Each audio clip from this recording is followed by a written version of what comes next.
Hi, my name is Sylvie. I am a certified health coach and yoga instructor. And in today's video, I want to talk about an underutilized anti-aging weapon, and that is calorie restriction. Talking about calorie restriction is a little bit counterculture these days because everyone is so worried about the diet culture, and it seems that not eating when hungry is almost like a sin. Furthermore, many women worry that undereating will slow down their metabolism. But in today's video, I am going to explain the benefits of calorie restriction and how you can start a calorie restriction diet for anti-aging as well as for weight loss without feeling deprived constantly, without learning to tune out your hunger cues. Instead, I'm going to teach you how you can use calorie restriction to start tuning into your body's cues and learning your true hunger signals. So how does calorie restriction help with anti-aging? Well, the mechanisms behind that are very complex and not fully understood yet. There are several theories that have been proposed to explain how it works, and I'm going to try to give you a simplified overview. And also, before we get started, let me tell you that if you want to look at the links and if you want to look at a more in-depth discussion about the benefits of calorie restriction, I recommend you check the link in the description below where you'll find my blog post, and all the information is in the blog post. Let's get started with number one, reduced oxidative stress. Calorie restriction has been shown to reduce the production of reactive oxygen species, and it enhances the body's defense mechanisms against oxidative stress. I'm sure you've heard of oxidative stress before, and you maybe somewhat understand how oxidative stress is a cause of aging and chronic disease because it can damage your cellular structure. And so when you reduce oxidative stress, you may slow the accumulation of oxidative damage. Number two, improved mitochondrial function. Mitochondria are the cell's powerhouses that generate energy through ATP. And as you age, your mitochondrial function tends to decline, leading to decreased energy production and increased production of ROS, or as we mentioned earlier, reactive oxygen species, your oxidative stress. And it turns out that calorie restriction increases your mitochondrial efficiency and reduces mitochondrial damage, potentially reversing age-related mitochondrial decline. Number three, enhanced autophagy. We talk a lot about how intermittent fasting and fasting overall help heal your body through a process called autophagy on this channel. However, maybe we haven't talked as much about how calorie restriction also helps with autophagy. This is something that the fasting mimicking diet does, which is another tool that I tend to use with my clients to help with healing the body and with kickstarting weight loss. Number four, reduced inflammation. We hear a lot about inflammation, and most of us realize that inflammation is the cause of many chronic diseases, and it also contributes to the development of age-related diseases. Calorie restriction has been shown to decrease your inflammation markers. Number five, altered gene expression. Calorie restriction can influence the activity of various genes involved in cellular processes such as energy metabolism, stress response, and longevity. It increases your stress resistance, and that is also something we talk about in my intermittent fasting videos, how fasting is a stress on your body, calorie restriction is a stress on your body, exercise is a stress on your body. So those sorts of stresses, when you use them wisely, it helps increase your body's resistance to stress. Keep in mind that the extent to which calorie restriction reverses aging in humans is still very much undergoing research.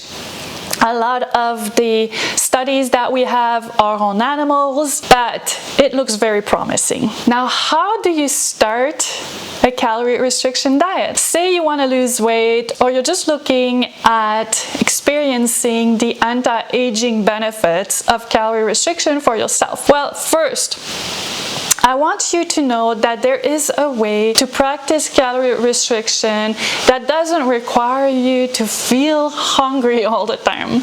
I know that before I lost 30 pounds after the age of 40, calorie restriction was definitely a type of diet that I tried to lose weight. But the problem was I couldn't go without food for more than 4 hours because I felt miserable and I had insatiable cravings for food and sweets. It felt like a constant battle, which I was always losing. I thought it's because I had low willpower, but no, it's not your fault, and it's not because you have low willpower that you can't stick to your calorie restriction diet. There is a way to make it work without feeling constantly deprived and then guilty because you end up giving up. And that way is to become fat adapted first. The reason that you cannot go without food for any length of time and that you have strong cravings and that your hunger cues are all messed up is because you have trained your body to rely on glucose for energy. Maybe it's been like this since childhood. You've been trained to eat small snacks all the time. You've been feeding your body high sugar foods, and now your body is very glucose dependent. That has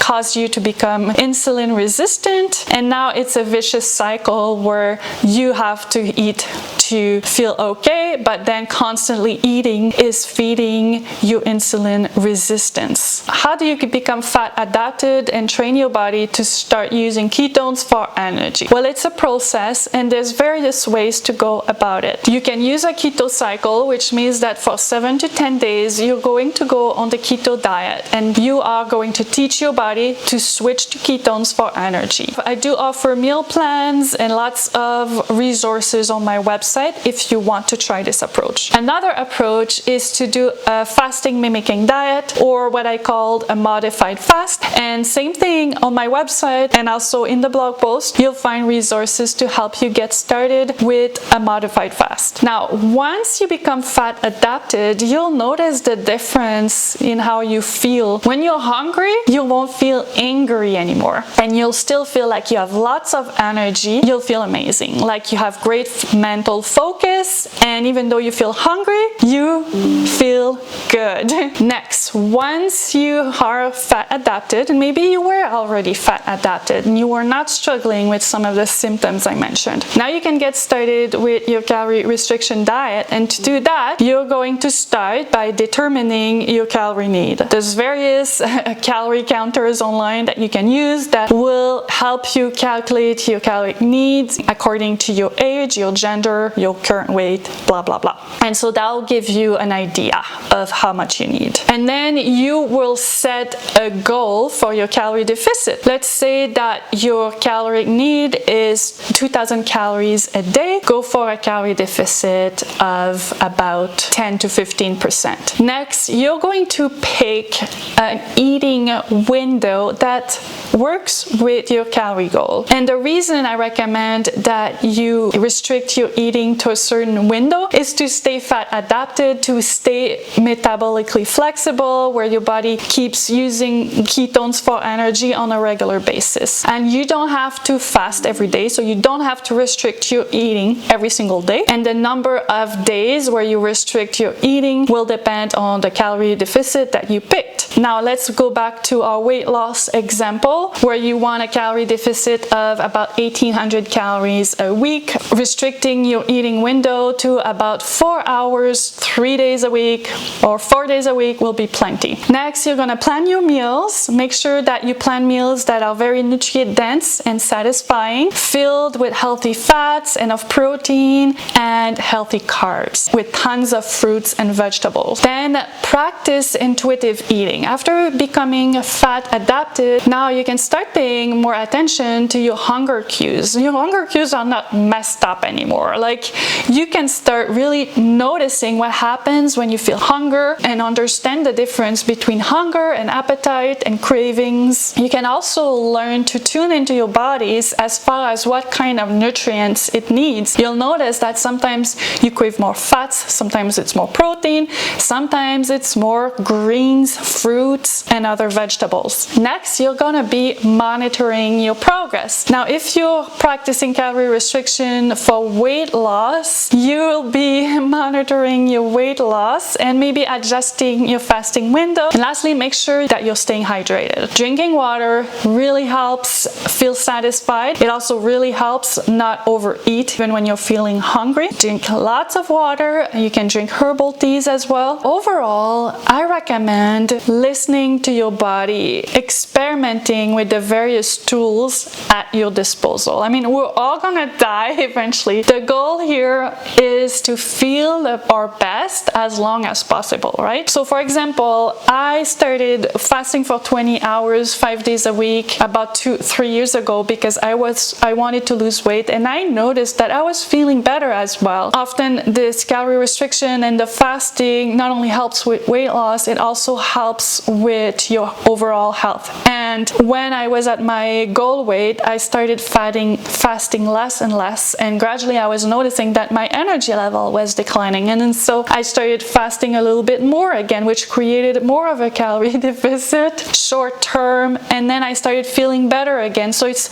always a matter of playing around a little bit with the tools that you have at your disposal. There's not a black and white answer that will guarantee you the best results, but it's good to have the knowledge and put that in the back of your mind as you go through your life, as you experiment. It's your own health, it's your own journey. You can take charge of your body and feel amazing. Thank you for watching, and see you next time.